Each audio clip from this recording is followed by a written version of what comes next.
of separation of powers, checks and balances, it is the sole responsibility of opposition to keep checks and balances on the government. That which the government is not doing right, it is the work of the opposition to provide and offer solution, to talk about it so that it is in the public domain.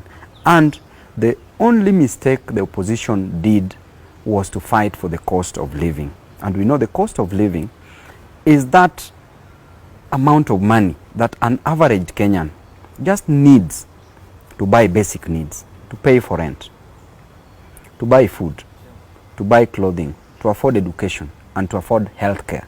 And that is too high.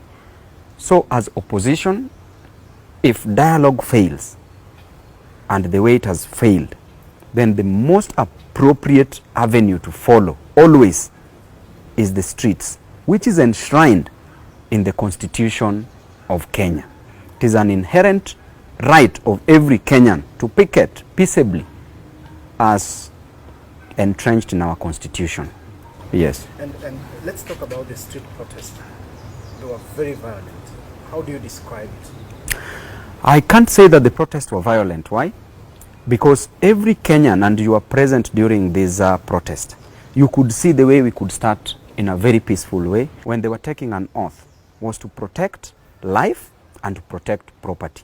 This government seems more interested in protection of property more than protection of life. Those property shall be enjoyed by the lives, not enjoyed by any other thing, but they are being protected for the lives. Therefore, protection of life is the fundamental right of the government instead of taking life. Look at, for example, the expressway, where the flower pots were more important than the lives that were being lost. You cannot kill citizens that you're supposed to take care of in the name of protecting a flower pot.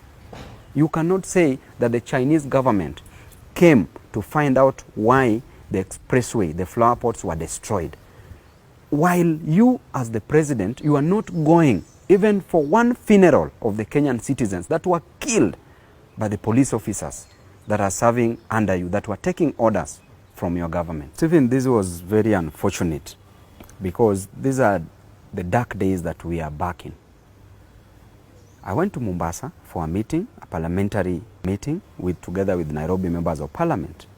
Coming back at around 9 p.m., I was approached by 8 guys, the DCI officers from the DCI headquarters. What were they saying? That I'm being required to go and record a statement. I asked them over what? They told me I will know mbele. Then, with the 8 people I could not manage, I was just alone. Decided to get into one of their vehicles, a Subaru, which was driven from the airport to town, from town to TRM. That is where they changed the number plate. When we reached there, they were changing the number plate there. So they handcuffed me from the airport. After that, put me in the Subaru, and then they drove towards Thika Road. And then after that, at some particular point, they went towards Kamiti. They were going around. So we reached Mwea in Kirinyaga at around 2 a.m.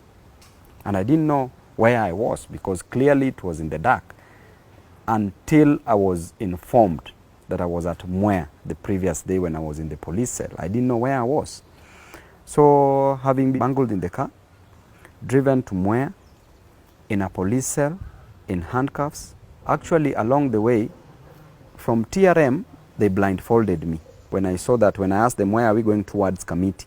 So they blindfolded me because for sure I knew